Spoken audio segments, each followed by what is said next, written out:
Yo tout le monde, ici Juju tout seul, et aujourd'hui nous allons parler de Spider-Noir, donc la première série télé live-action Spider-Man depuis au moins 40 ans, depuis la série télé japonaise des années 70 et de la série américaine qui avait suivi à l'époque dans les années 70-80 également, mais depuis nous n'avions pas eu de série live-action Spider-Man parce que Spider-Man était en train d'évoluer dans le monde du cinéma, donc depuis les années 2000 à partir de Sam Raimi,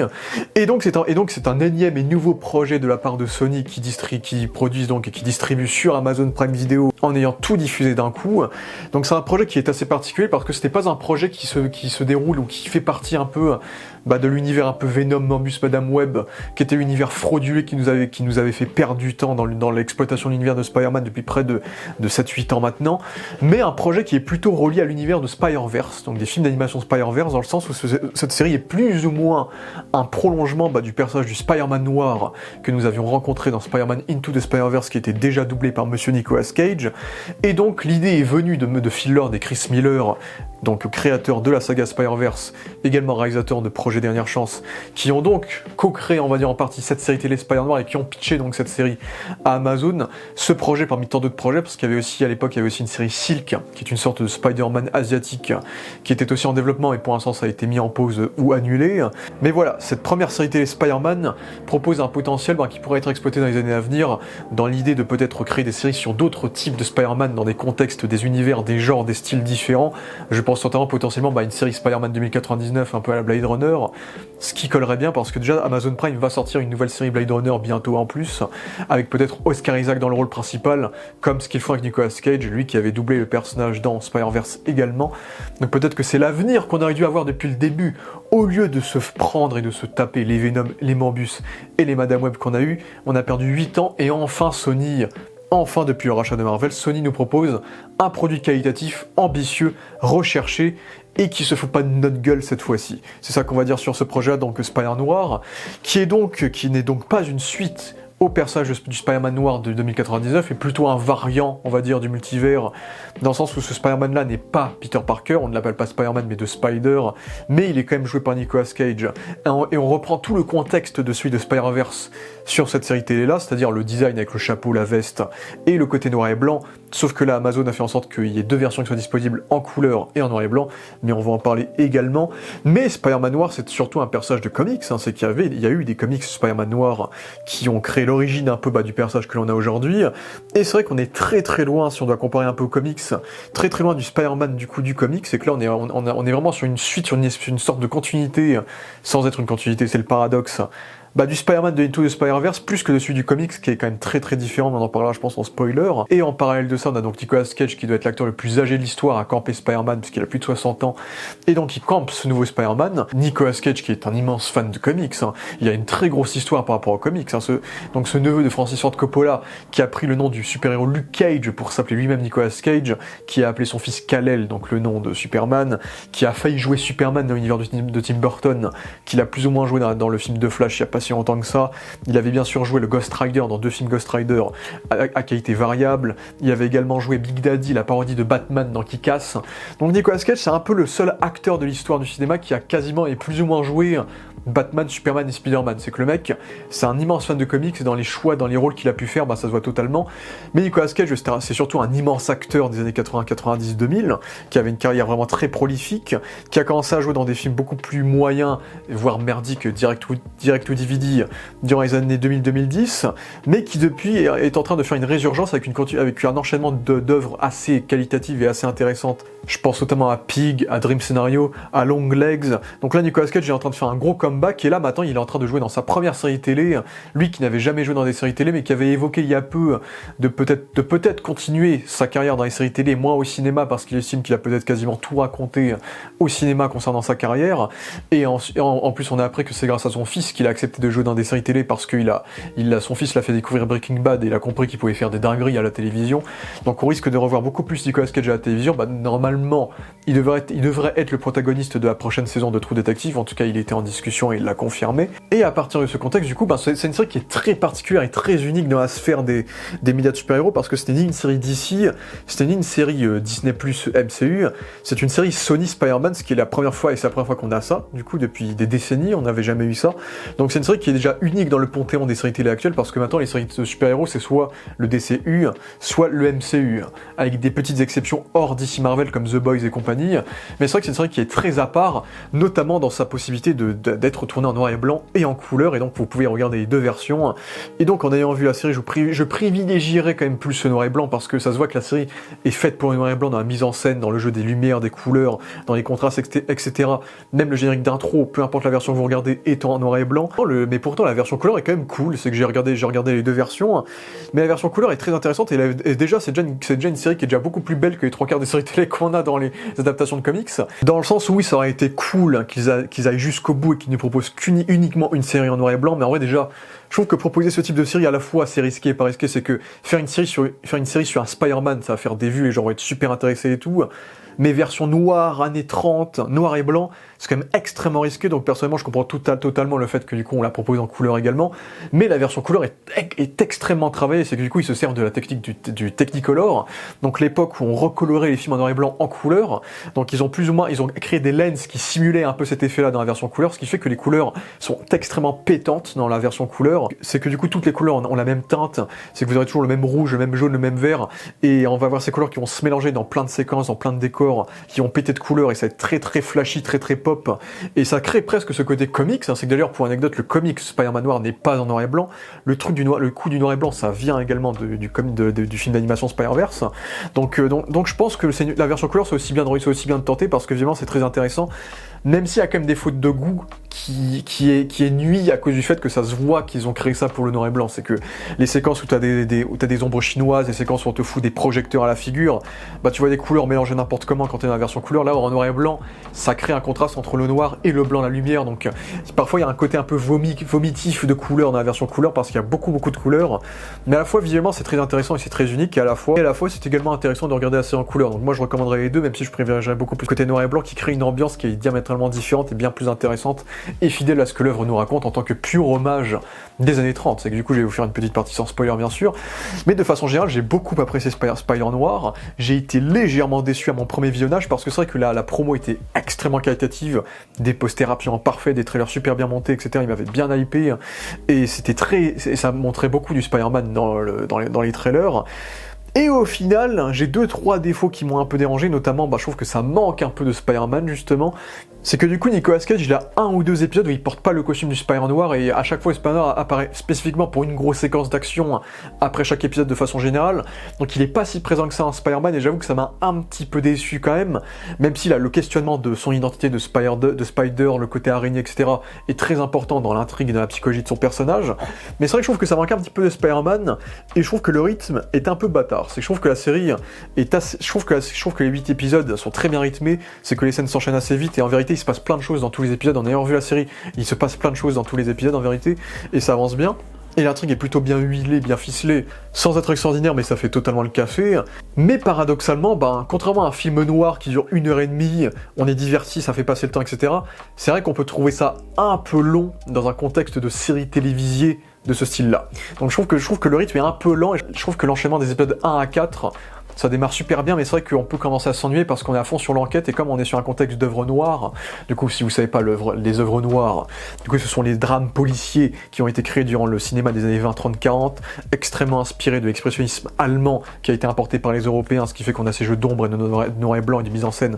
très très ostentatoires et assez ambitieux dans les visuels, et du coup on retrouve tous les clichés du film noir qui a bien sûr évolué au fil du temps pour devenir le néo-noir avec Blade Runner, avec de la science-fiction noire, etc. Donc le noir c'est scindé en différents sous-genres depuis plus de 100 ans. Et du coup on retrouve tous les poncifs et tous les clichés du film noir, avec du coup le détective privé dépressif, alcoolique, qui a vécu un échec par le passé, qui enquête dans une ville qui est corrompue, pourrie jusqu'à la moelle, qui doit faire face à un grand mafieux qui contrôle toute la ville, qui a des bras droits qui sont des gros durs. Et à un moment donné, il va se retrouver en complicité avec une femme fatale, il va tomber amoureux de cette femme fatale, mais à tout écho, cette femme fatale va peut-être le trahir. Il y a des enfants pauvres qui vont l'aider dans sa mission, il y a sa secrétaire qui est un peu le seul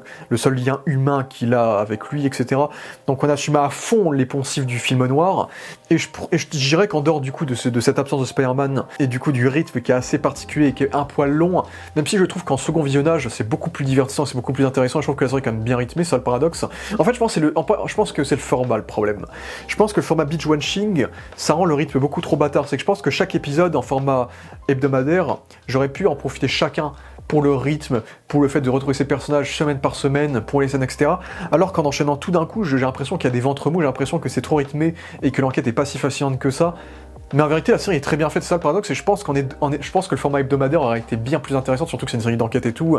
pour cette série, que le format binge-watching qui fait que, comme t'enchaînes tout d'un coup, tu veux qu'il y ait des pics à chaque fois, en fait. Et le truc, c'est qu'il n'y a pas toujours ça, mais l'intrigue avance quand même, donc c'est le paradoxe que j'ai. Mais voilà, arrêter avec le binge-watching, c'est chiant. Ça, c'est chiant sa mère, mais bon, c'est le modèle Netflix, on fait avec ça, même si là c'est Prime. Mais bon, après, on va peut-être faire comme avec The Boys et Fallout, c'est que les premières saisons de cette série-là étaient diffusées en binge-watching, et ensuite la deuxième saison était en hebdomadaire, donc s'il y a une saison 2, j'espère qu'ils le feront en hebdomadaire aussi. Donc il y a ça, mais en dehors de ça, j'ai surkiffé la série, j'ai trouvé ça super intéressant, super cool. Après, oui, il y a des effets spéciaux qui sont assez imparfaits quand même. C'est que par exemple, on a beaucoup vendu les séquences de voltige du Spider-Noir dans les trailers. C'est direct. Bah déjà, ce qui est intéressant, c'est que c'est directement dès l'intro, vous avez ça. C'est l'intro, c'est ça. L'intro, c'est la séquence de voltige de la série. Et en vérité, hormis cette séquence-là, il y a quasiment pas de voltige. C'est que tu as peut-être 5 secondes de voltige avant qu'il aille dans un combat durant plusieurs épisodes, mais il y a très très peu de voltige. Et on voit que ça reste une série télé, c'est que les effets spéciaux sont pas très parfaits, on sent le côté CGI, la densité des corps quand il est en voltige, on sent les backgrounds des buildings des fois qui sont pas très beaux, les fonds notamment sur le terrain de Silverman, on voit ça, où il a la vue depuis la ville qui est aussi un peu en fond vert, pas forcément super beau. Donc les effets spéciaux sont pas parfaits, mais je trouve déjà qu'ils passent mieux en noir et blanc qu'en couleur. En couleur, ça se voit beaucoup plus. Là, en noir et blanc, ça masque un peu plus les défauts, et ça peut créer un style comme Sin City. Bon, c'est un peu moins contrasté que Sin City, mais ça reste intéressant. Le générique de la série est très très cool. Donc si on n'était pas en binge-watching, je l'aurais jamais skip. Mais là, j'étais en binge-watching, il fallait que je me dépêche. Mais si on était en hebdomadaire, j'aurais pas enchaîné le générique parce que je trouve le générique super cool. Vraiment, le générique. Il y a un côté très Sam Raimi, je trouve. Il y a ce côté vert toile d'araignée qui se scinde et qui crée plein d'images différentes, etc., qui est super cool, avec cette musique un peu moderne, qui est très James Bondien, jazzy, qui marche assez bien, mais vraiment le générique est magnifique, il est sublime, c'est un super générique. Même si la musique est pas oufissime, la musique est très sympa, on a totalement l'ambiance de l'époque, etc., mais la musique est pas incroyable, on va dire, mais ça convient quand même très très bien. Et je trouve la mise en scène sensationnelle, j'ai adoré la mise en scène, on assume encore à fond les poncifs de noir et blanc. Je vais évoquer beaucoup de techniques de mise en scène dans la partie spoiler, mais déjà de ce que j'ai en tête, il y a bien sûr énormément de jeux d'ombre avec des silhouettes, des ombres noires,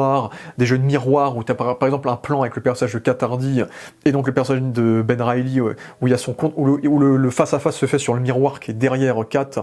Et ils aiment bien cette tactique-là de filmer Nicolas Cage par exemple,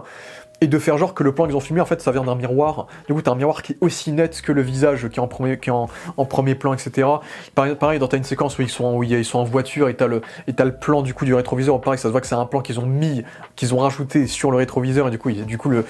l'image du rétroviseur est super nette et du coup il y a des jeux de surcadrage qui sont super cool. Ils aiment beaucoup les surcadrages, ils aiment beaucoup les plans isolés avec des jeux de champ contre champ avec des plans avec un élément flou et les personnages nets en petit dans un plan aussi. Ils adorent faire ça aussi. Ils adorent les plans des accès, les Dutch angles, souvent pour créer cette sensation du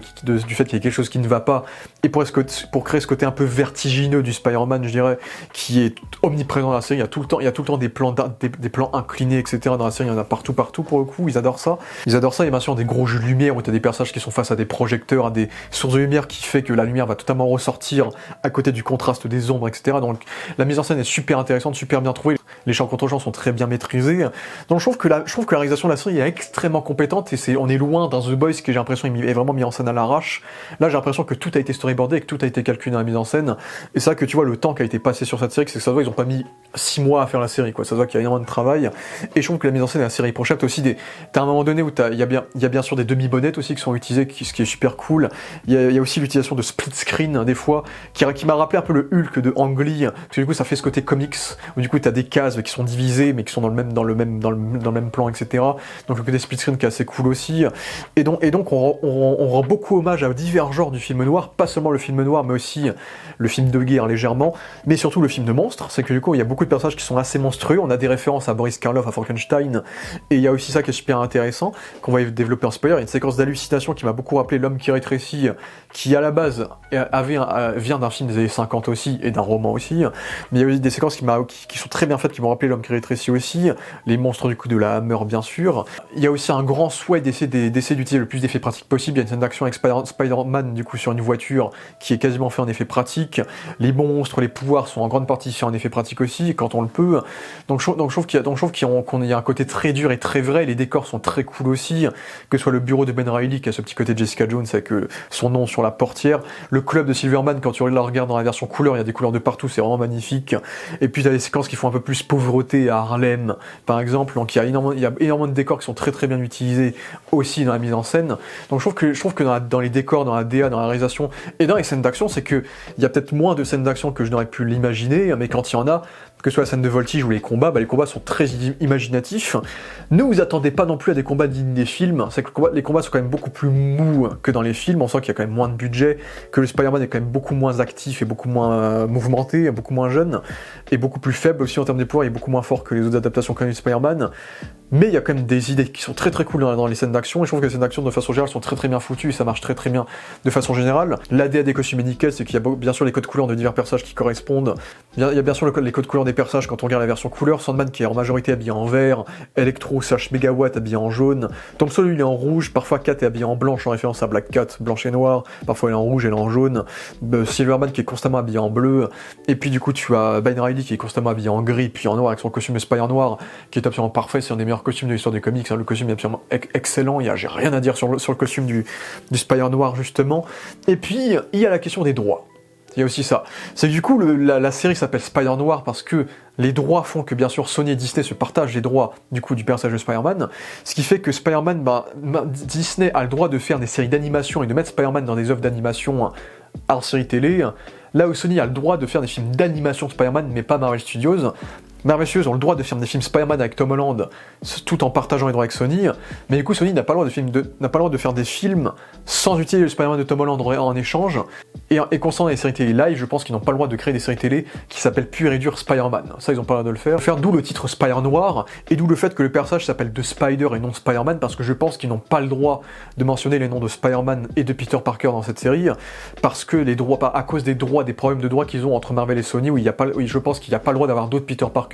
autres que celui de Tom Holland ou ceux des films d'animation, mais en live action, du coup on a Ben Reilly au lieu de Peter Parker, même si en spoiler il y a peut-être des possibilités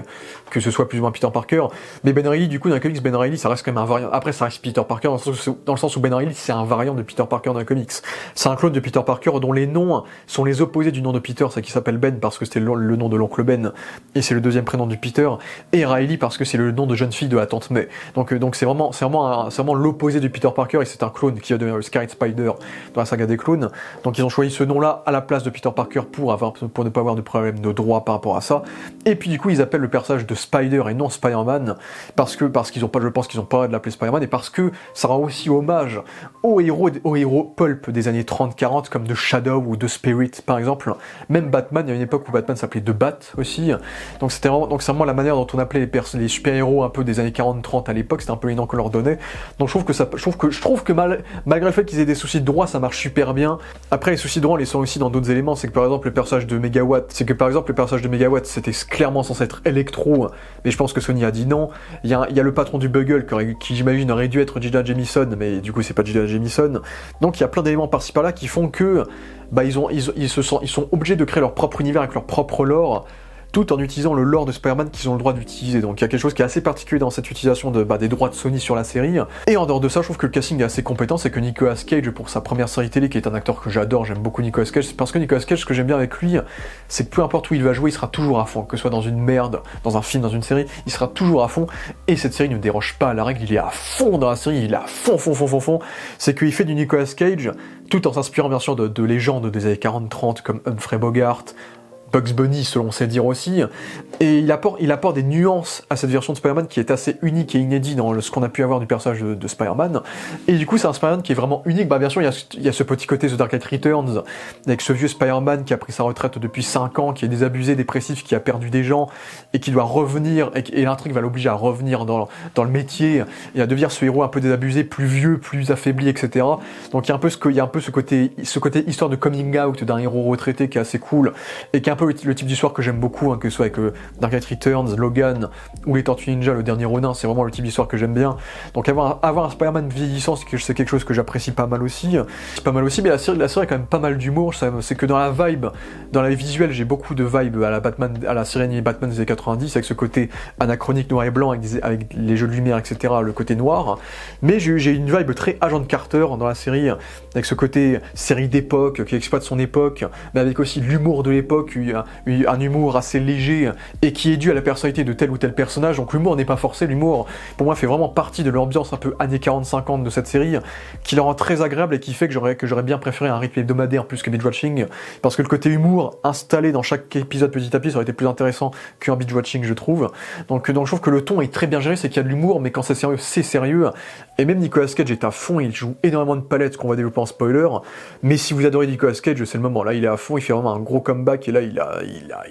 ça se voit qu'il en kiffe absolu de jouer un Spider-Man. Dites-vous que pour moi, c'est lunaire de me dire que Nicolas Cage a joué un Spider-Man en live action, quoi. C'est une dinguerie pour moi, donc je suis très content par rapport à ça. Et tout le reste du casting est très bon, je trouve que la secrétaire Janet fait parfaitement le taf.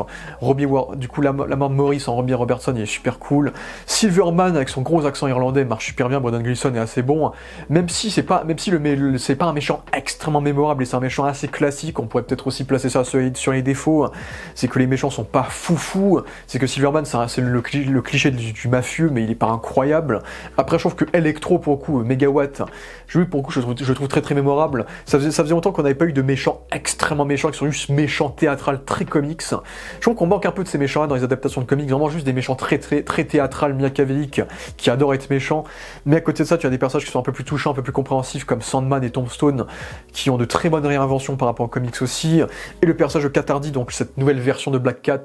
ça me fume que la première vraie, si on nommait Felicity Jones dans les Amazing, version de Black Cat, ce soit elle. Et c'est une grosse réinvention de Black Cat aussi, donc il y a ça qui est assez marrant. Mais je trouve qu'elle a beaucoup de charisme et que son alchimie avec Nicolas Cage marche super bien aussi. Donc je trouve que le casting est très très bon de façon générale dans la série, je n'ai aucun souci avec ça. Et puis en vrai, quand j'ai suivi la série, je me suis dit... En vrai, ça peut être super cool d'avoir une saison 2, d'avoir une saison 3, peut-être pas trop de saisons, parce que Nicolas Cage n'est pas tout jeune, et je pense que la moitié des scènes d'action, il n'est pas dans le costume, même s'il use quand même beaucoup de sa physicalité dans la série, et on sent qu'il est quand même en forme, malgré tout, pour son âge, donc ça marche quand même bien. Mais je trouverais ça dommage qu'on n'ait pas le droit à une saison 2, parce que je trouve que les réinventions des personnages de l'univers de Spider-Man qui ont été faits dans cette série ont été très très cool. En plus, on développe des thématiques reliées à la prohibition, à la Première Guerre mondiale, au racisme, etc., qui sont très bien développées dans la série, et qui sont aussi assez intéressantes, et qui sont souvent importantes dans l'intrigue, qui sont assumées, et qu'on voit pas souvent dans l'univers de Spider-Man, et ça marche super bien, il y a cet aspect-là qui est bien, mais je pense que plus on avancera, plus on s'approchera peut-être de la Seconde Guerre mondiale. J'espère vraiment que les gens vont regarder la série, que la série aura du succès. Déjà, les critiques sont positives, mais on verra si la série aura du succès du coup selon Amazon, puisque c'est une série pour le coup, c'est une série qui n'utilise rien. C'est ça qui est bien, c'est que l'histoire est vraiment autocontenue, c'est qu'à la fin, il n'y a pas un teasing pour une saison 2, c'est que l'intrigue est terminée, tous les personnages ont leur résolution, donc ça c'est le point fort, c'est que je dirais que c'est une série que vous pouvez complètement regarder sans attendre une saison 2, c'est que l'intrigue se termine à la fin, et je pense que c'est typiquement le type de série où à chaque saison on pourrait avoir une nouvelle intrigue avec des nouveaux personnages et des nouvelles revisites de personnages de Spider-Man sans qu'on soit obligé de regarder plusieurs saisons d'un coup. Donc je pense qu'il y a aussi ça qui est très cool avec cette série, ce qui fait que vous pouvez complètement la regarder. Mais oui, j'espère vraiment qu'on aura le droit à une saison 2 parce que la série était vraiment cool. On sent, il y a vraiment de la créativité et de l'ambition qu'on voit pas souvent dans les adaptations de comics et même dans la télévision de manière générale. Et franchement, il faut en profiter. Et franchement, Spider-Noir, malgré des défauts que je vous ai développés, la série est quand même très généreuse. Déjà, je la trouve très très généreuse en vilain. Je m'attendais pas à ce qu'il y ait autant de vilains des comics et autant de pouvoir. Et très généreuse, on sent qu'ils ont vraiment le budget de leurs ambitions pour les décors, les reconstitutions, etc. Et puis à partir de là, je vous recommande vraiment cette série qui est pour l'instant la meilleure série de l'année concernant les adaptations de comics. Peut-être pas la meilleure série de l'année pour l'instant, j'ai vu 2 petites saisons 2 quand même, mais on verra où il sera placé dans mon classement. C'est une toute petite déception, mais de façon générale, je reste quand même très satisfait par cette série qui est très réussie. Et on sent que partout où vont Fillon et Chris Miller, ils vont à fond dans leurs ambitions, dans leurs idées, dans leur créativité. On voit que tout le monde s'est amusé dans la conception de cette série. Et c'est ça qui est très cool. Et donc je ne peux que vous recommander d'au moins tenter Spider-Noir sur Prime Video. Et maintenant nous allons spoiler. Ce qui est intéressant avec le Spider de Nicolas Cage, c'est du coup il respecte quand même un peu les fondamentaux des Spider-Man qu'on a pu voir dans Spider-Verse et dans les différents films. C'est qu'on est sur un Spider-Man qui est un héros qui est bon au fond de lui, mais qui a perdu quelqu'un de très cher et qui lui a valu d'abandonner un peu ses idées et d'arrêter d'être Spider-Man. Donc il y a ce côté Spider-Man très misérable, galérien, qui a une vie un peu de merde, et ça en vrai c'est assez proche de ce qu'on imagine du personnage de Spider-Man. Donc lui il a entre guillemets perdu sa Gwen Stacy, avec du coup le personnage de Ruby qui était l'amour de sa vie. Il y a cette relation un peu de coup de poing avec la version de Black Cat, Cat Hardy, qui va aussi beaucoup l'assimiler au Spider-Man habituel. Il y a bien sûr le fait qu'il soit détective privé, mais également photographe dans son métier de détective privé. Il y a vraiment ce côté vieux Peter Parker qui est bon dans le fond, qui veut aider des gens, mais qui ne veut plus redevenir le Spider en fait. Et ça qui est intéressant, c'est que du coup c'est un personnage qui rejette totalement son identité de héros. Et du coup c'est intéressant parce que ça a l'air d'être un peu l'opposé de ce qu'on aura dans Brand New Day, où dans Brand New Day, Spider-Man va s'enfermer dans son identité de Spider-Man et ne pas être Peter Parker. Là on est clairement sur l'inverse avec ce héros désabusé, mais qui a quand même des vibes à la Peter Parker, donc notamment le fait qu'après son vrai nom est Peter Parker, c'est qu'on découvre plus tard que Ben Reilly est un nom qu'il a changé après la Première Guerre mondiale, et donc au final on sait que c'est pas son vrai nom, donc oui c'est sûr et certain que Ben Reilly est Peter Parker, mais ils ont pas l'air de le dire. Puis il y a toute la séquence qui était super cool où il va chercher son costume dans son ancien appart et il se déguise en mec qui s'appelle Pete avec des lunettes et tout, donc ça rappelle bien sûr Peter Parker encore une fois. Donc il y a ce côté là qui est super intéressant dans son arc narratif, et puis il y a le côté humoristique, c'est qu'il lâche des vannes tout le temps, bien sûr des vannes à la Nicolas Cage, mais des vannes aussi qui rappellent aussi Spider-Man, c'est qu'il provoque beaucoup ses ennemis, il a beaucoup de second degré quand il affronte ses antagonistes aussi, donc il y a cette vibe Spider-Man qui marche bien, mais on sent que c'est un Spider-Man qui est plus vieux quand même, qui est plus galérien. C'est que du coup parfois quand il saute il se casse la gueule souvent dans la série, il se fait beaucoup tabasser par ses ennemis, il est beaucoup affaibli par ses ennemis. Ça se voit que c'est le Spider-Man le moins invincible qu'on ait eu en live action, dans le sens où il a une force humaine, il a une durabilité et il se régénère, mais beaucoup plus lentement que les autres. C'est que quand il se prend un coup d'électro, il peut être à terre pendant 10 secondes. Vraiment, il est beaucoup faiblard en termes de combat, mais je trouve que comme c'est une série, ça ajoute davantage de intimité à son Spider-Man, et ça ajoute davantage de faiblesse et d'inquiétude et d'émotion dans le fait que ce soit un Spider-Man qui soit plus vieux, plus brisé psychologiquement et dans son aptitude. Donc je trouve qu'il y a ça qui marche bien. Son look est parfait, j'adore le fait que ses toiles soient noires, et du coup ça ressort bien dans le noir et blanc, et ça crée ce côté un peu plus crado, qui rappelle aussi les Spider-Man de Sam Raimi. Et surtout, le grand ajout de Nicolas Cage, c'est bien sûr la bestialité de son Spider. C'est du coup cette itération de Spider-Man, en fait, c'était ça qu'il avait dit, c'est quand il a essayé de jouer une araignée qui essayait d'imiter un homme, et c'est là que je peux vous dire que les origines de ce Spider-Man n'ont rien à voir avec celui des comics, parce que dans les comics, déjà, le Spider-Man, c'est un Peter Parker qui a l'âge classique d'un Peter Parker, c'est un Spider-Man qui est jeune, du coup, un jour, il va perdre sa tante May à cause du vautour qui a été engagé par le grand mafieux du comics, qui est le Gobelin, donc Norman Osborn, le bouffon vert. Là, il est remplacé par Silverman dans la série, et à partir de là, il va tout faire pour essayer d'affronter ce Gobelin-là, et à un moment donné, il va tomber sur un espèce de totem d'araignée qui va lui donner des pouvoirs de Spider-Man, mais donc, ça n'a rien à voir avec le Spider-Man qu'on a dans cette série-là, où là, du coup, on est sur un ancien vétéran de la Première Guerre mondiale qui a voulu sauver des gens, et en essayant de sauver le plus de gens possible, il va se faire mordre par un homme araignée, et donc là, il va devenir, du coup, le Spider-Man de cet univers-là. Et la grosse différence, c'est que du coup, cette morsure l'a transformé en araignée pure, en fait. C'est que c'est un personnage qui a des pulsions, des pensées, des émotions d'araignée. Et du coup, j'adore l'idée qu'ils lui ont donnée. En plus, on a quelques séquences de ça dans la série, et qui est assez méta par rapport à Nicolas Cage, qui s'est beaucoup inspiré d'acteurs de l'époque pour ce rôle-là. Le fait qu'il ait regardé des films pour justement essayer de regagner son humanité et de rejouer son humanité, ce qui justifie un peu son côté un petit peu comique, son côté un petit peu bizarre dans sa personnalité, dans son jeu, etc. Mais du coup, Nicolas Cage s'amuse vraiment dans la gestuelle. Ça aurait pu être kitsch de fou, être vraiment un peu bizarre et un petit peu hors de propos, mais avec les sound design des os qui se reforment, etc. Je trouve que ça marche super bien la façon dont Nicolas Cage imite les araignées à chaque fois qu'il dort et qu'il se met en position d'araignée. Ça me rappelle un peu le Batman de Michael Keaton qui dormait comme une chauve-souris à l'envers dans le film Batman de 89. Donc je trouve qu'il y a ce côté old school qui marche bien, et puis le côté kitsch pour moi va parfaitement avec l'univers de la série. Donc je trouve que c'est un ajout qui est effectivement assez inédit dans le lore de Spider-Man, le fait d'avoir un véritable homme araignée entre guillemets. Donc il a vraiment ce côté araignée qui marche super bien. Et puis Nicolas Cage s'amuse à fond, c'est que du coup on exploite à fond ce côté acting de sa version du personnage, notamment la séquence où il se prénomme Pete. Il y a une séquence aussi qui était hilarante avec la police où il va interroger tous les flics qui ont été blessés, et donc il va se faire passer pour une espèce de mec d'association de policiers blessés, etc. Où là il change encore de voix, il va se faire passer pour un personnage avec des problèmes mentaux quand il va dévaliser la docteure aussi. Donc dans les jeux il s'amuse à fond, et puis comme c'est un Spider-Man qui est beaucoup plus dépressif, beaucoup plus instable émotionnellement, c'est un Spider-Man quand il va enfin confirmer sa relation amoureuse avec Katardi, bah là il va être comme un fou, il va commencer à gueuler, à parler trop avec ses émotions. La séquence où il se fait torturer, bah il va crier comme dans tous les mêmes que tu as de Nicolas Cage quand il crie. Donc il y a ce côté caricatural qui marche bien. Et puis les séquences où il est bourré, où il commence à gueuler sur les jeunes qui insultent son Spider-Man, et là il commence à gueuler, à pleurer en gueulant, etc. C'est un personnage qui est assez impulsif et du coup ça le rend très attachant émotionnellement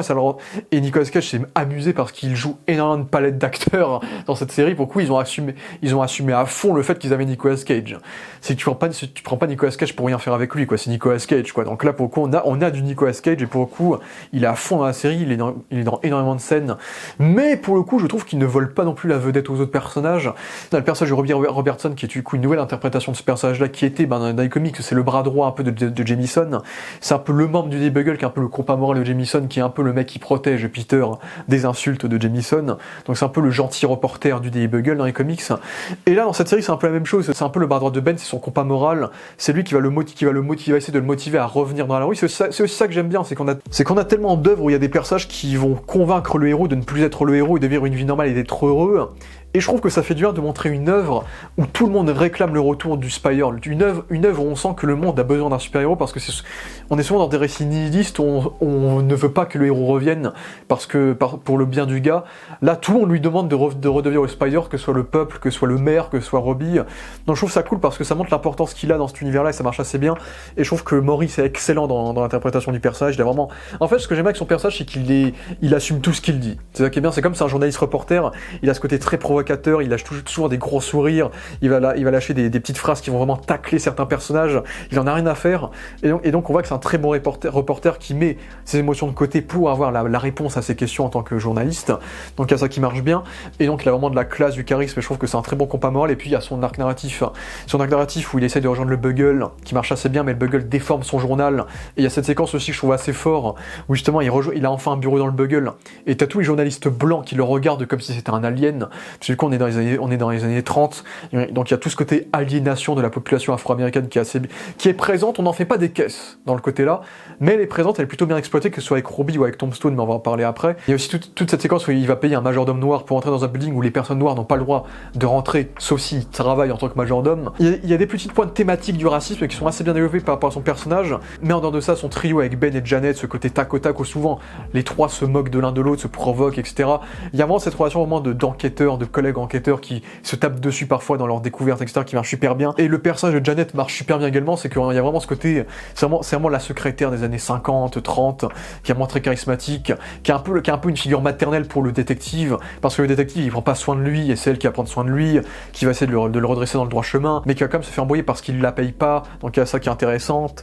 Il y a des séquences où bien sûr elle va pas se laisser faire, elle va provoquer des mafieux, des gangsters, elle en a un peu rien à faire, et des séquences assez comiques où elle va donner des burgers à des flics, et on comprend que c'est pas la première fois qu'elle le fait, du coup les flics vont lui donner des informations. Donc on voit que c'est un personnage qui est un peu apprécié de tous, qui a un charisme qui fait que tout le monde l'aime bien, et tout le monde est prêt à lui donner des informations, et donc il y a ça qui marche bien. Du coup elle a un côté comique qui marche très très bien, pour notamment toute la séquence où on découvre qu'en fait elle savait déjà que Ben était le Spider.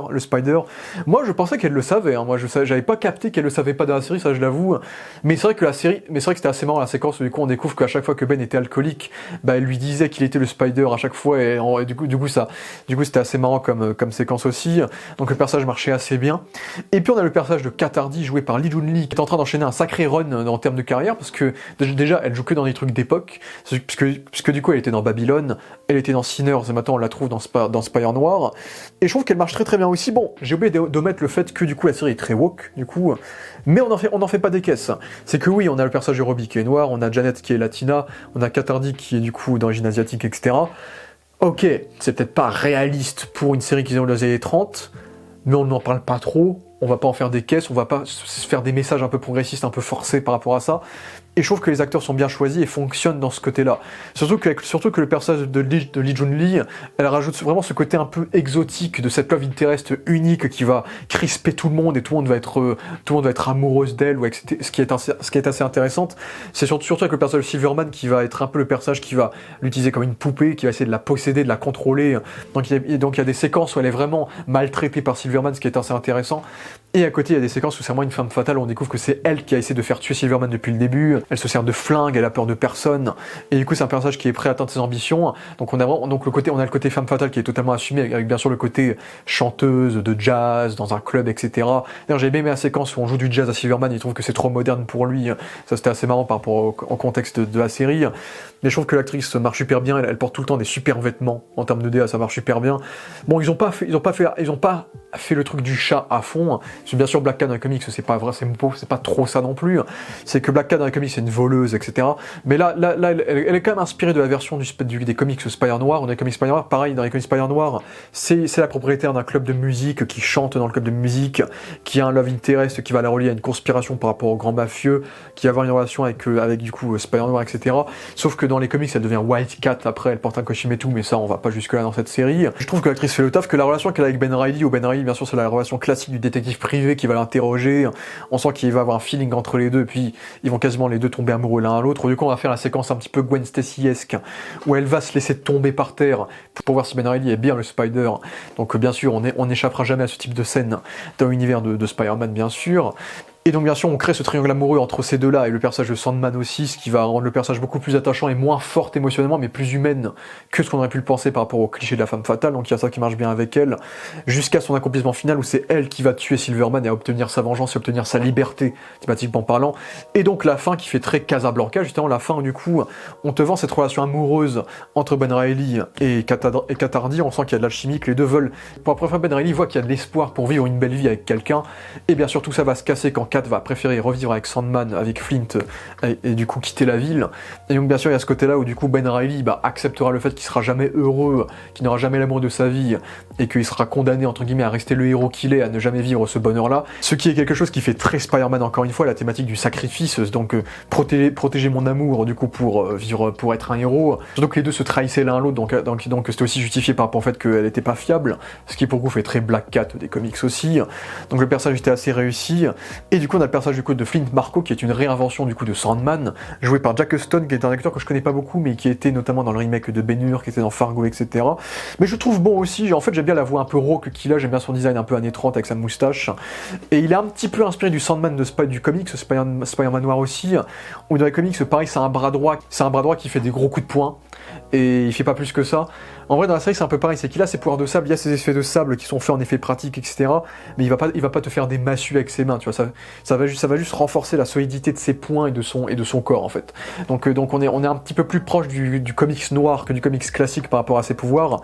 Mais le rendu de ses pouvoirs marche très très bien, notamment la première séquence où il affronte Ben Reilly, où t'as Reilly qui est habillé en noir et lui en blanc, et du coup en noir et blanc ça crée un super contraste entre les deux, et du coup il est vraiment iconisé comme une créature de film d'horreur à la Hammer, il est en train de se transformer, on se demande ce qui se passe, donc il y a ça qui marche bien, et le personnage marche bien sûr, il est souvent habillé en vert pour le code couleur du personnage des comics,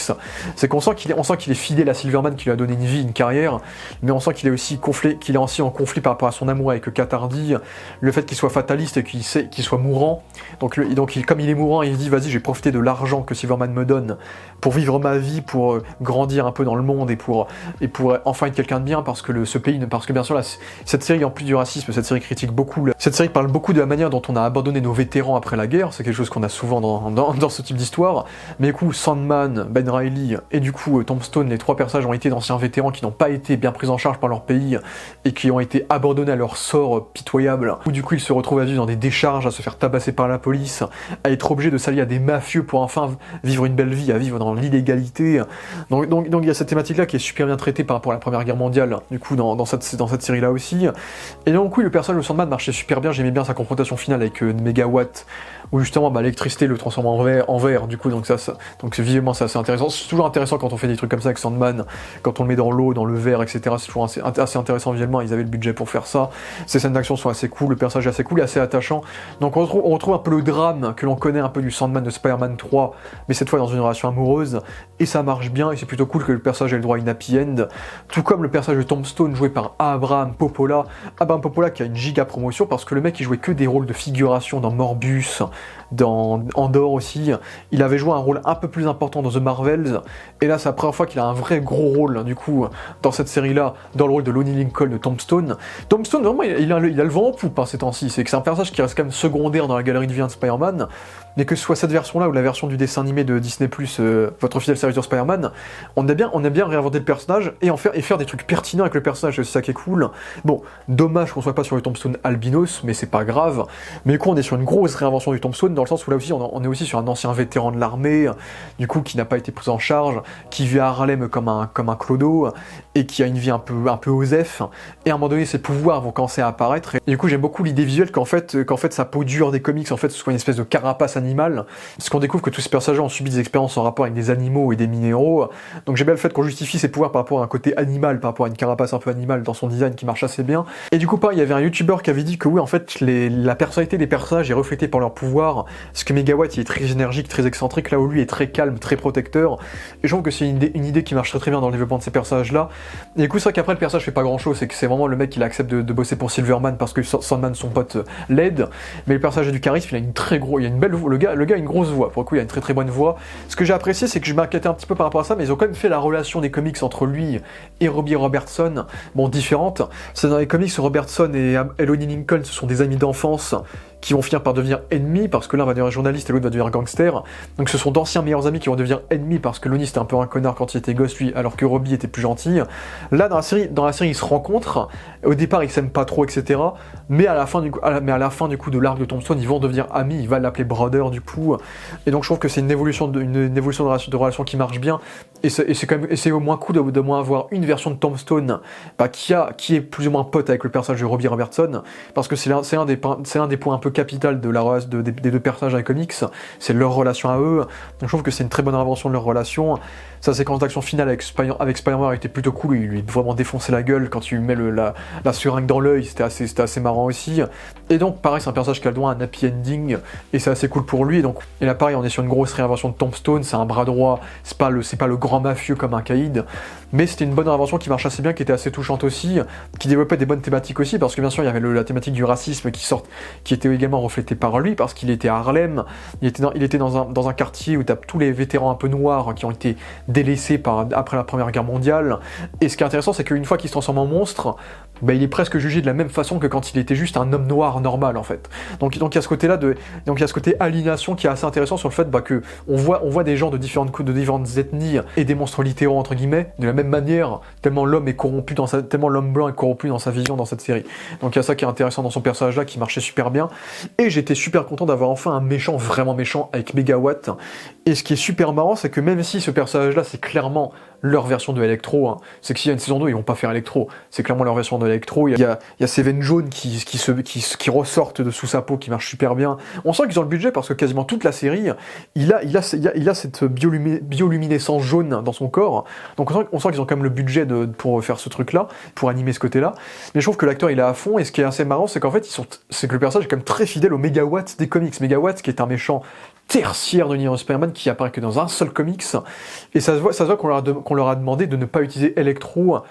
et d'utiliser un autre méchant d'électricité qui s'appelle pas Electro. Ils ont trouvé Megawatt, et ce qui est marrant, c'est qu'il est fidèle au personnage de Megawatt. J'ai lu la biographie de Megawatt, c'est quasiment la même chose. C'est un personnage qui est d'origine australienne, comme cette version-là, qui a un gros accent australien coupé au couteau, qui est un ancien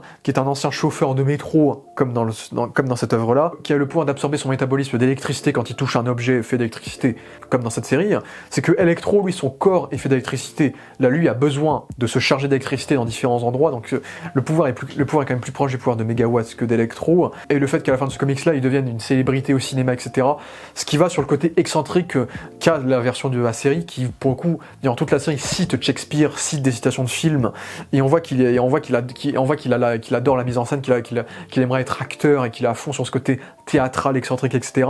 Du coup, il est assez fidèle au Megawatt des comics, tout en étant un méchant très méchant. C'est que c'est un méchant qui est machiavélique, qui n'a pas de subtilité, mais ça marche, quoi. Il m'a beaucoup fait penser aux méchants des dessins animés Batman, tu vois. C'est un méchant, c'est genre toute la séquence où il cambriole une banque, Ça me fait beaucoup penser à un dessin animé Batman, quoi. Les méchants très méchants machiavéliques qui tuent les policiers, qui volent de l'argent, et puis l'araignée va arriver après, tu vois. Donc je trouve qu'il y a ce côté, il y a ce côté très comic book qui marche bien avec ce personnage-là, qui est très clownesque, et l'acteur s'amuse, il vole le show à chacune de ces scènes avec son accent australien. L'acteur est vraiment très très bon, l'interrogatoire était très très drôle. Et ce qui est marrant, c'est que je trouve que la structure de son personnage est assez similaire à la structure de Electro dans Amazing Spider-Man 2. C'est que la première scène d'action qu'il a avec le Spider, bah ça ressemble un peu à la scène d'action de Times Square, dans le sens où il y a plein de monde, dans le sens où t'as tous les citoyens qui sont là, qui assistent au combat dans cette séquence-là, et puis ensuite il est en prison, il se fait torturer en prison, il se fait libérer en prison, et ensuite il tue le mec qui l'avait torturé. Donc on retrouve un petit peu la même logique narrative quand même que le Electro de Amazing 2, mais le rendu de ses pouvoirs était très cool, la façon dont il meurt écrasé en mode explosion électrique, ça marchait assez bien, et donc ce méchant était assez cool pour le coup. Et puis du coup on a Silverman, personnage pour le coup qui n'avait pas encore été adapté au cinéma avant, qui pareil est pas mal réinventé par rapport aux comics également, parce que Silverman à la base c'est un grand mafieux italien, là du coup ils en ont fait un mafieux irlandais, donc comme ça Brendan Gleeson a l'occasion de parler avec son big accent irlandais, et ça pour le coup il s'amuse, là les séquences où lui et Mega Watts parlent, c'est la guerre des accents. Le truc, c'est assez marrant, tellement ils ont des gros accents. Mais du coup, Brendan Gleeson joue à fond son accent irlandais pour le coup. Donc on n'est pas du tout sur le mafieux italien de la famille Manfredi des comics. On n'a pas non plus le délire de lui qui est vieux et qui va tout faire pour essayer de retrouver sa jeunesse. Dans les comics, il trouve une sorte d'artefact égyptien pour essayer de le faire. On voit qu'il y a des artefacts égyptiens dans sa base, mais on va pas plus loin que ça. Au contraire, tout le délire d'un homme vieux qui veut retrouver sa jeunesse, on l'a avec un autre personnage dans cette série, mais pas avec lui. Et en dehors de ça, c'est vrai que Silverman, je trouve que le méchant était assez fun. Pareil, Brendan Gleeson, grand acteur, s'amuse de fou, il se fait plaisir, il se fait kiffer. Ça se voit que lui, Nicolas Cage, ils ont beaucoup improvisé dans le tournage. Il y a beaucoup de séquences où il sort, il lâche des tics, il lâche des expressions, des petits rires, des machins comme ça, qui sont assez kitsch, mais qui marchent assez bien dans la tonalité de l'œuvre. C'est un personnage qui est pas très complexe, c'est vraiment le mafieux possessif, qui possède tout, qui a tout, et qui veut se venger du maire, etc., qui va essayer d'exploiter tous ces personnages avec des super pouvoirs pour son propre profit. Mais j'aime bien la relation qu'il a avec le Spider, où parfois les deux s'aiment bien, les deux se kiffent, les deux se détestent, les deux se lâchent des tacles, les séquences qu'il a avec Nicolas Cage, où tu as Nicolas Cage qui ose lui dire non des fois, qu'on a rien à faire, qui a pas du tout peur de lui. Il y a vraiment des séquences où les deux se provoquent, et c'est assez marrant dans leur alchimie, mais vraiment la relation vilain-héros marche assez bien entre les deux personnages. Après, c'est vrai que c'est pas un méchant de fou, quoi. C'est un méchant qui est violent, qui tue des gens quand même, mais ça, notamment avec sa lame où il égorge le gars dans le premier épisode. Mais c'est un méchant qui est quand même assez comique, assez cynique, et c'est un gangster qui est assez classique aussi, quoi. Il est pas incroyable. Bon, la séquence des miroirs où il meurt, du coup, il marche super bien. Du coup, là, dans la mise en scène, où t'as aussi ce côté très comique, où t'as le visage des deux personnages qui est coupé par les deux miroirs, qui marche super bien. Les séquences où les miroirs sont divisés en plusieurs personnes. Ils s'amusent à fond, ils se sont amusés à fond dans la mise en scène de la séquence des miroirs, d'ailleurs sur sa mort du coup. Mais du coup, c'est clairement un personnage qui est en mode j'ai tout ce que je veux, mais c'est pas ça qui est intéressant. Ce qui est intéressant dans la vie, c'est de prendre des risques, c'est de se faire kiffer, c'est de pimenter sa vie. Donc on est sur un personnage qui a tout, mais qui veut kiffer sa vie, qui veut foutre le bordel pour continuer à vivre des choses cool. Donc ça rend le personnage assez sympathique dans sa motivation, qui est une motivation purement égocentrique. Mais du coup, on n'est pas sur le Silverman des comics, il va pas se transformer en cyborg à la fin. Mais c'était une invention qui était assez intéressante, et c'était un méchant qui était sympathique, qui aurait pu être plus mémorable peut-être, même s'il était très charismatique, mais il n'est pas si menaçant que ça non plus. Mais voilà, il fonctionnait quand même plutôt bien de façon générale. Ça se voit qu'ils se sont inspirés du Gobelin, parce que dans les comics, c'est Norman Osborn qui est le Gobelin, qui est le grand gangster qui affronte le Spider-Man noir bien sûr. D'ailleurs, on a ses bras droits qui sont un petit peu inspirés des Enforcers, qui sont aussi les bras droits du Gobelin, et qui sont aussi des bras droits connus des comics de Spider-Man, où du coup tu as le méchant du film El Camino qui joue l'un de ces gars-là. Tu as l'acteur Lucas Haas qui se fait tuer au début de la série parce qu'on pense que c'est lui qui a trahi Silverman, etc. Avec tout le délire de l'argent qui était assez bien écrit, avec le fait que lui marque sa monnaie à chaque fois. Donc ça, c'était une situation qui fonctionnait bien dans l'œuvre aussi. Donc ce sont des méchants qui sont assez kitsch, qui sont souvent ridiculisés par le personnage de Ben Reilly. Donc il y a ça qui est assez marrant dans la dynamique un peu comique de l'œuvre aussi. Et du coup, pour terminer cette critique, j'ai pris quelques notes sur les autres détails que j'ai peut-être oubliés. Donc oui, notamment le fait que si on regardait cette série en VF, la VF de Nicolas Cage est la même VF que la VF du Spider-Man de la série des années 90. Donc je pense que ça peut être cool pour certains nostalgiques peut-être de regarder en VF, je sais pas, je l'ai pas vu en VF personnellement. Il y a bien sûr des idées de mise en scène que j'ai bien kiffé, comme par exemple la séquence de le fait qu'on ait l'enfance de Ben Reilly sur les vitres d'un building, qu'il escalade dans Spider-Man. Ça évidemment c'était assez cool en termes de pur rendu. Donc, et j'aime aussi le fait que du coup l'amour de sa vie meurt dans une noyade, bon ça fait très film noir, mais du coup elle meurt dans une noyade, et du coup à cause du fait qu'il était alcoolique et qu'il était bourré, donc on traite un peu les démons intérieurs du personnage qui est tout le temps, qui est plongé dans l'alcool. Il y a bien sûr le fait que Spider-Man est impuissant dans l'eau, c'est qu'il peut pas tirer ses toiles dans l'eau, donc le dilemme marchait assez bien bien sûr. Il y a l'utilisation de son Spider-Sense qui marche assez bien, du coup la mise en scène est assez cool, avec le fait qu'on fasse des inserts sur sa nuque qui tremble à chaque fois qu'il y a son sens d'araignée qui revient, et j'avais adoré la séquence d'infiltration dans l'épisode 3 du coup, où il va infiltrer la maison de Silverman, et on sent vraiment l'inspiration du Spider-Man de Sam Raimi, où du coup il va se servir de son Spider-Sense pour déchiffrer le code du coffre-fort, pour voler de l'argent. À un moment donné il va faire du bruit, donc il y a toute la séquence où Silverman va se réveiller, et en fait on découvre que lui il était bloqué, il était planté en au-dessus depuis le début. Et puis c'est la seule séquence où il est sans sa veste, où il ressemble un peu plus au Spider-Man noir du jeu Shattered Dimension. Et c'est vrai que même si j'aime beaucoup son design, c'est vrai que ce serait cool peut-être de le voir plus sans la veste, de le voir peut-être plus agile physiquement, mais c'est la seule séquence où on l'avait sans la veste et sans le chapeau. Mais c'est une séquence qui était super cool, surtout qu'en termes de mise en scène, c'est une idée qui est vraiment réussie. Ils adorent utiliser ces lentilles qui s'allument en blanc dans le noir. Du coup dans le plan, t'as Silverman au loin dans le jour qui dort, puis t'as que du noir en premier plan, avec les yeux blancs qui s'allument. Donc en termes de mise en scène, je trouve ça extrêmement stylé, et on assume à fond ce délire-là. On a bien sûr des séquences de mise en scène qui marchent bien, avec les lumières des stores qui est assez cool aussi, avec des plans de store qui reflètent en ligne sur les personnages. Bien sûr, on a énormément de plans sur des miroirs, des verres, des reflets, qui vont bien sûr refléter des personnages qui ne sont plus dans leur état habituel, qui voient leur deuxième personnalité derrière eux, notamment toute la séquence où t'as Robbie qui demande à Ben de redevenir le Spider, et t'as le manteau et le chapeau de Ben qui est derrière lui, et on comprend que son envie de devenir le Spider se situe derrière lui dans la mise en scène. Il y a ça qui est aussi intéressant. Il y a aussi des ellipses en jump cut, où par exemple il va observer pendant toute une journée un building, et puis jump cut, le plan a le même cadrage, mais il s'est passé plusieurs heures dans la nuit maintenant, donc il y a ça qui marche bien aussi. Le côté kitsch de la mise en scène, où t'as la caméra qui suit souvent les mouvements, c'est que quand quelqu'un se prend un coup de poing, la caméra va suivre le mouvement du coup de poing, ou le mouvement du visage qui se prend le coup de poing, donc ça crée ce côté un petit peu kitschounet, qui marche bien dans la mise en scène aussi. Que Ben va utiliser ses toiles pour monter dans le building, en fait il va juste monter les escaliers, donc il y a ça qui est marrant. Après pour le coup ça fait du bien d'avoir une série sur un héros qui a pris sa retraite, et dès les premières secondes de la série, on le voit déjà en costume, et on attend que l'épisode 2 pour qu'il redevienne le Spider, quand même. C'est que sur Netflix, on aurait attendu l'épisode 10 pour qu'il remette son costume et pour qu'il accepte enfin son identité. Bon, en vrai, dans la série, il n'accepte son identité que à la toute fin, en vérité. Mais on le voit quand même souvent en Spider. Dès l'épisode 2, il reprend le costume quand même. Donc au moins on se fout pas de nous, on le voit quand même fréquemment en Spider. Même si j'ai été déçu du temps d'écran de son Spider. Mais après, ce qui est intéressant, c'est qu'il se sert du costume du Spider pour ses propres enjeux. Il se sert pas de ça en tant que héros, c'est qu'il s'en sert pour provoquer Silverman, parce que Silverman a attaqué Janet, et donc il veut pas. Et donc la lutte est devenue personnelle. Il s'en sert pour voyer de l'argent pour du coup soudoyer la femme de Addison. Donc Addison qui était cet autre mutant enflammé, qui peut-être rappeler le personnage de Molten Man, qui est aussi un ennemi iconique de Spider-Man aussi. Donc d'ailleurs tous les liens de super soldats, ça peut bien sûr rappeler Captain America. C'est peut-être un peu cette version de comment ils ont essayé de créer des super soldats durant la Première Guerre mondiale aussi. Tout le délire des vétérans qui ont été expérimentés. Et du coup tu as cette séquence qui fait très film d'horreur de la Hammer, avec ces cuves où tu as des hommes mi-sauterelles, mi-araignées, mi-machin, qui marchent assez bien. Et du coup ça nous a permis bien sûr de voir le Man Spider. Donc à mon avis, on n'aura pas le Man Spider dans Brand New Day, du coup, parce que c'est trop flip. Je pense que ça dépend de comment ils le font, mais ce serait peut-être trop flippant pour des enfants de voir le Man Spider dans un film Spider-Man. Mais c'était plutôt cool de voir une pseudo-adaptation du Man Spider, du coup, cet homme mi-homme mi-araignée qui va mordre du coup Ben Reilly et qui va le hanter. Et du coup le design est assez cool, et du coup oui, il y a un côté effectivement assez horrifique, assez flippant qui marche bien dans cette séquence-là. Mais comme je dis, à chaque fois que Spider-Man intervient, c'est pour ses propres enjeux, quoi. C'est que il vole de l'argent. Ensuite, quand il va affronter Megawatt, en vérité, il voulait aller affronter Flint parce que Flint est amoureux de Katardi. Et en fait, il s'est trompé, c'était Megawatt. Et donc là, il était obligé de se battre contre lui devant le peuple entier. Mais il voulait pas revenir. C'est que du coup, on exploite son image avec le maire qui le force à être pris en photo avec lui. Mais quand même, ça fait quand même du bien d'avoir une série où le héros est adoré par le peuple, le héros l'applaudit, le héros l'aime, etc. Ça m'a encore une fois beaucoup appelé les Spider-Man de Sam Raimi, hein, ce type de séquence-là qui marchait assez bien aussi. Mais oui, en vérité, il accepte son identité de Spider-Man uniquement que à la fin, quand Robbie lui dit que les gens ont besoin de lui, qu'il n'a pas qu'à penser qu'à sa gueule à lui et à ses remords, et que le peuple a besoin de lui pour sauver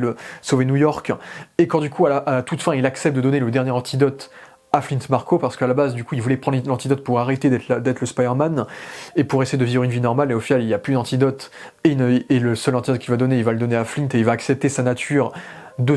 super-héros, et donc il va donc rester le super-héros que l'on connaît, donc il accepte d'être le héros du peuple à la fin, avec le fameux masque déchiré. Ça faisait longtemps qu'on n'avait pas eu un film Spider-Man où Spider-Man se fait déchirer son masque, ça rappelle encore une fois les Spider-Man de Sam Raimi, le fait que le costume est pris cher dans le combat, donc ça aussi c'était assez cool dans ce côté-là. Son alternative, sachant que c'est un Spider-Man qui est assez connard, c'est vraiment le daron qui en a plus rien à faire, qui s'en fout un peu des gens, c'est quand il va quand même sacrifier le bras droit de Silverman pour ne pas se faire choper lui et Kat à l'épisode 3, mais il va le faire tuer, quoi. C'est un Spider-Man qui va quand même faire tuer des gens, il tue des gens lui-même, il menace Silverman de le tuer, donc on sent quand même la version de Spider-Man qui provient de la Première Guerre mondiale, qui vit dans l'univers noir, donc qui tue quand même. Après on est loin du comics, où dans le comics ils utilisent carrément des guns, dans le comics ils utilisent des guns parce que le comics, ce Spider noir des comics, ben c'est très crade. On est très loin de ce qu'on a dans cette série là, c'est que le comics c'est très crade, déjà c'est pas en noir et blanc, mais il y a des cannibales, il y a des gens qui sont vraiment butés, c'est un monde qui est plein de désespoir, et le monde est tellement en désespoir que le Spider-Man est obligé de servir de gun pour affronter ses ennemis. Là on est quand même beaucoup plus chill dans cette version du Spider-Man noir. J'ai adoré la séquence d'hallucination qu'ils nous ont fait en épisode 6, qui m'a beaucoup rappelé la séquence d'hallucination avec Mysterio dans Far From Home, où tu avais l'intro de l'épisode 2, où tu avais cette petite araignée qui se déplaçait dans les bureaux, et maintenant tu as Ben Reilly qui est à la place de l'araignée dans la séquence d'hallucination, où tu as son masque qui se transforme en araignée, où quand on commence à l'éviscérer, il y a des araignées qui sortent de son corps, tu as le cri de Nicolas Cage, tu as Nicolas Cage comme tout personnage, comme tout héros de comics,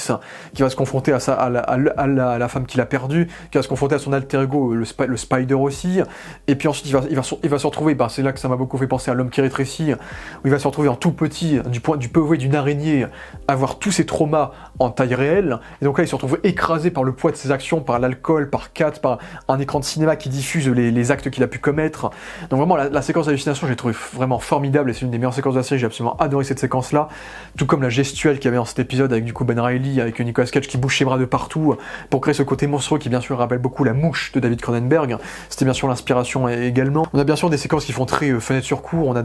par exemple des plans larges où on voit une fenêtre allumée, où on suit un personnage en particulier, on a des plans de l'extérieur, on voit des silhouettes derrière la vitre de chez Ben Reilly, par exemple la séquence où Janet se fait harceler, elle se fait harceler derrière la vitre, donc il y a un côté très silhouette, très film noir également dans ce côté-là, qui est surcadré par la vitre, donc il y a aussi ce côté surcadrage aussi. On a aussi l'utilisation bien sûr du contexte de la prohibition, qui est donc utilisé par Silverman pour créer du business, et qui va donc créer cette rivalité entre Silverman et le maire, qui est aussi un connard dans la série, même si le maire est pas non plus si important que ça non plus. Et puis tu as quand même des DM très Spider-Man où tu as cette super scène d'action où Spider-Man va affronter les gangsters de Silverman. En vérité quand il va les affronter, il va empêcher Silverman de se faire prendre par le guet-apens du maire. Du coup ça crée une fin qui était assez intéressante aussi. Et puis je trouve que la série va éviter énormément de séquences clichés et prévisibles qu'on a dans beaucoup d'œuvres de son genre. Notamment tu as toute la séquence où il se bloque dans l'armoire avec sa toile, où on pense que quand le gars va l'ouvrir, on pense que Nicolas Cage est plus dans l'armoire. En fait non, il est dans l'armoire, c'est juste qu'il l'a bloqué avec sa toile. Toi, ça c'est le type de séquence qui est assez inattendu, la séquence où Janet sait qu'il est le Spider bien sûr, mais il y a tout le délire de l'antidote. Tu as le délire de l'antidote, normalement dans ce type de film-là, quand tu donnes l'antidote à quelqu'un, le mec il est guéri, et 2 secondes après, en fait, le mec il va se transformer en monstre, ou il y a quelque chose qui va le tuer ou quelque chose. Là non, l'antidote marche pour le coup, et juste ça m'a surpris, tu vois. Et ça je trouve que ça marche bien, même un truc tout con, c'est que dans les comics ou dans les films qu'on a actuellement, en général quand tu as une sorte d'antidote qui peut permettre au héros de gagner et de guérir le méchant, d'ailleurs l'intrigue de guérir, ça m'a beaucoup rappelé l'intrigue également de Spider-Man No Way Home où Spider-Man doit guérir ses ennemis, là on a un peu la même chose dans cette série-là, mais au moins dans cette série, ils ont la décence de mettre l'antidote sur plusieurs fioles, quoi. C'est que le truc, c'est que t'as tellement de films où t'as une seule fiole avec l'antidote, et pendant tout le film, ils vont se balader avec ce putain d'antidote, et tu vas jamais te dire, et si on divisait l'antidote en plusieurs fioles? Comme ça, on a plus de chances de pouvoir s'en servir pour gagner, quoi. Là, au moins, t'as 4-5 fioles qui sont utilisées. Bon, ils vont quasiment toutes les péter jusqu'à qu'il en reste plus qu'une ou deux, mais au moins, il y a au moins, là, le spectacle, au moins, nous ne sommes pas pris comme des cons, quoi. Bon, il y a quelques séquences où on est un peu pris comme des cons quand même. Je pense à la séquence où t'as le mec qui va le piquer, alors que le mec aurait pu juste lui dire qu'il a besoin de son sang pour aider les gens, mais du coup, il lui explique pas, donc il y a des choses comme ça qui sont pas très cool. J'ai quand même beaucoup aimé les personnages scientifiques, parce que les scientifiques, tu sais pas quoi en penser. Au départ, tu les détestes, et pareil, t'as toute cette séquence-là, où t'as Ben qui va fouiller dans le bureau du docteur, et tu t'attends à ce que quand le docteur ouvre la porte, il a disparu, il soit plus là, et en fait non, il est encore là. Et ça aussi, c'est aussi typiquement le type de choses que tu ne vois jamais dans un film. Normalement, quand le mec ouvre la porte, il est plus là. Là, il est là, et c'est là que Nicolas Cage va essayer de... C'est là que Nicolas Cage va se servir de son acting pour jouer le mec un peu malade et tout, pour s'en sortir. Donc la série aime bien prendre le contre-pied de beaucoup de séquences clichés qu'on a dans ce type de film-là, et j'avoue que ça m'a beaucoup fait plaisir, c'est que je me suis plusieurs fois fait avoir par la série, et ça c'est quelque chose qui marchait bien. Et du coup, t'as le perso des docteurs et de son fils qui marchait assez bien, et du coup c'est là qu'ils ont mis un peu le dilemme du personnage de Silverman des comics, du coup dans ce vieil homme qui est en fait un jeune homme de 36 ans dont la mutation l'a fait vieillir, et du coup c'est à partir de là qu'on comprend que cette docteur en fait tout ce qu'elle fait c'est pour sauver son fils, et donc même si elle a fait des choses horribles, on comprend sa motivation, et du coup dans cet épisode là qui fait très Frankenstein, très film de monstre, etc. Vraiment l'hommage était très appuyé et très très bien réussi. Bah ça tu sais pas si tu es pour la docteur ou pour Ben Reilly qui veut juste se barrer en fait. Donc il y avait ça qui marchait assez bien, et les docteurs, et du coup t'as une fin très tragique qui marche assez bien dans ce récit aussi. T'as aussi quelques transitions en volet qui marchent assez bien, qui respectent un peu l'époque. Tu as la séquence aussi où Nicolas Cage est en train de se mettre en position de Spider-Man et il dit qu'il fait du tai chi. Donc il y a des séquences d'improvisation qui sont assez drôles également. Pareil, une séquence qui m'a surpris, la séquence de la cabine téléphonique où du coup Ben Reilly ment à une dame en disant que la cabine ne fonctionne plus, puis le téléphone sonne devant les deux, et au lieu de trouver une explication de pourquoi il a pas dit ça, etc., il dit direct qu'il a menti. C'est pareil, c'est le type de truc que t'aurais pas dans un film plus classique aussi, donc ça marche assez bien. Il y a aussi la séquence de combat avec Thompson et Sandman qui affrontent les policiers, que je trouve bien faite parce qu'elle est rythmée par les photos que prend Robbie de la séquence, et t'as notamment une séquence où tu as la photo qui va être placée sur l'objectif et qui va se zoomer sur l'objectif, on voit la photo sur l'objectif et qui va ensuite se mettre sur le visage de Robbie. Donc il y a des séquences où on s'amuse avec les images dans la mise en scène également. On a un fondu en rond, t'as tout le cadre qui va se réduire en un rond, tout le reste est noir et le rond va se fermer. Transition très James Bond aussi qu'on retrouve aussi. J'ai aussi remarqué que dans l'épisode 4, après la séquence où du coup Kat et le Spider réussissent à s'en sortir, du coup Silverman va fêter ça. Du coup Black Cat, Ben Reilly et Silverman sont dans la même position dans laquelle ils vont se retrouver dans l'épisode final où là Silverman va essayer de tuer Kat Hardy. Donc ça c'était un bon foreshadowing qui marchait assez bien aussi. T'as aussi la séquence où Silverman va provoquer Kat en rentrant chez elle, et t'as Kat qui ouvre la fenêtre pour aérer parce que Silverman fume son cigare, et lui il va la fermer. Donc bien sûr dans la mise en scène c'est sacré ce côté, le mec la domine et a le pouvoir sur elle. Donc il y a aussi ça qui est intéressant dans la gestuelle des personnages aussi. Autre séquence qui m'a surpris, c'est la séquence où du coup t'as Robbie qui va essayer de faire parler Lonnie, donc Tombstone, et Tombstone ne répond pas, et donc tu t'attends à ce que peut-être Robbie commence à péter un plomb, et à ce que Lonnie pète un plomb quand il commence à lui poser des questions trop méchamment, et en fait non, on réussit à le faire répondre grâce à Janet qui a l'idée de jouer au jeu de cartes pour que les trois se familiarisent et pour que du coup Lonnie commence à se confesser. Donc ça aussi c'était assez surprenant. T'as des refs à beaucoup de choses, bien sûr t'as des refs à Nosferatu dans les designs, à Frankenstein. T'as aussi un personnage qui lit le livre du coup à l'Ouest rien de nouveau, ce qui est assez marrant aussi. Donc voilà. T'as la séquence bien sûr où quand Kat tombe, ça rappelle beaucoup le personnage de Lois qui est persuadé que Clark est Superman et qui se laisse tomber dans le ravin dans Superman 2 bien sûr. Tu as le de-aging de Nicolas Cage qui marche assez bien dans la séquence de la Première Guerre mondiale. Bon, une séquence un peu conne quand même parce que le mec c'est le seul qui a pas de casque, parce qu'il faut bien voir le visage de Nicolas Cage, donc ça oui à la limite pourquoi pas. Bien sûr t'as aussi le premier baiser entre Kat et Ben Reilly avec du coup les rideaux qui s'envolent par le vent, les rideaux blancs, ça fait très film d'époque aussi dans la mise en scène aussi, très surréaliste. L'utilisation de la steadicam sur certains objets qui sont utilisés, la steadicam quand Ben tombe avec la caméra suit son mouvement quand il tombe, quand il est drogué par le personnage de Ogden aussi. Donc il y a d'autres utilisations intéressantes, notamment le fait que Ben doit boire de l'eau pour que ses toiles fonctionnent, c'est que bien sûr à la manière encore du Spider-Man de Sam Raimi, des fois il y a des pannes de toile quand il est pas bien, parce qu'il est dépressif, parce qu'il boit, etc. Mais quand il boit de l'eau, ça peut rebooster ses toiles parce que les toiles sont faites d'eau. Du coup, donc il y a ça aussi qui était intéressant dans l'utilisation de l'eau pour ses pouvoirs aussi. On refait un hommage à Spider-Man qui est au-dessus, et t'as le sang qui tombe sur l'un des méchants, et le méchant fait pas gaffe, qui rappelle la séquence avec Norman Osborn dans les films de Sam Raimi aussi. Tu as aussi toute la séquence où Spider-Man est bourré, et du coup il va affronter tous les gars dans un faux plan séquence qui peut rappeler Daredevil, qui était très bien fait. Bon, le faux plan séquence se voit complètement pour le coup, mais c'était un plan séquence qui était assez stylé, c'était une scène d'action qui marchait assez bien également. Et puis tu as toute la situation finale dans l'épisode final que j'ai trouvé absolument géniale. Du coup, où tu as Ben Reilly qui arrive, tu as tous les personnages principaux de la série qui sont tous dans le même décor bien sûr, et du coup tu as Silverman qui lui demande d'appeler l'araignée, et toi t'es en mode mais c'est lui l'araignée, il pourra pas l'appeler, et du coup c'est Robbie qui est sous le téléphone, et du coup tu as le personnage de Robbie qui imite la voix de Nicolas Cage, ce qui est très très drôle, mais cette séquence va tellement loin, elle est tellement longue, mais c'est tellement hilarant, c'est à la fois tu passes de l'humour à la tension, à l'humour de nouveau, et après tu sais même plus quoi ressentir, quoi. Ça marchait très très bien en termes de pure gestion de séquence, vraiment, il y a Robbie qui répond au téléphone, puis ensuite les personnages commencent à se dire que peut-être qu'en fait c'est Ben Reilly le héros, t'as Megawatt qui lui dit que ouais c'est lui le Spider, t'as Silverman qui doute, du coup t'as Silverman qui menace de tuer Kat Hardy, et écoute t'as Ben Reilly qui essaie de trouver tous les arguments pour protéger Kat, t'as notamment tout le moment où il insulte le costume du Spider, du coup il s'auto-insulte lui-même, ce qui est assez drôle aussi, et du coup les séquences, Nicolas Cage il est à fond quand il fouille ses poches, qu'il mange des chewing-gums, ça n'a aucun sens, vraiment les acteurs ils sont à fond dans cette séquence là, et puis tu sais qu'il risque de se passer plein de choses, parce que du coup si Silverman tue Kat Hardy, bah t'as Sandman qui va essayer de le buter aussi, et puis boum là t'as Spider Noir qui arrive, et c'est Robbie qui est dans le costume, et c'est très marrant parce que du coup t'as limite le personnage de Ben Reilly qui se confronte à l'identité qu'il déteste, qui est son identité de Spider, en lui parlant mal, en l'insultant, etc. Parce que du coup Robbie surjoue quand il joue le Spider, ce qui est assez marrant, et puis boum t'as Megawatt qui lui met l'antidote, qui commence à trahir tout le monde, et en fait il voit que c'est pas le vrai Spider-Man, et là boum Nicolas Cage sort ses toiles. Cet enchaînement là était vraiment excellent, vraiment la séquence on passait par toutes les émotions, ça marchait super bien, jusqu'au final, encore une fois avec le peuple qui encourage Spider-Man, où du coup Spider-Man affronte Electro, Megawatt et l'homme sable, avec la séquence du coup il écrase avec les voitures du coup l'homme sable, ce qui marchait assez bien dans les visuels, et jusqu'à la fin du coup Electro est battu avec des combos, il le balance dans le train qui marche assez bien.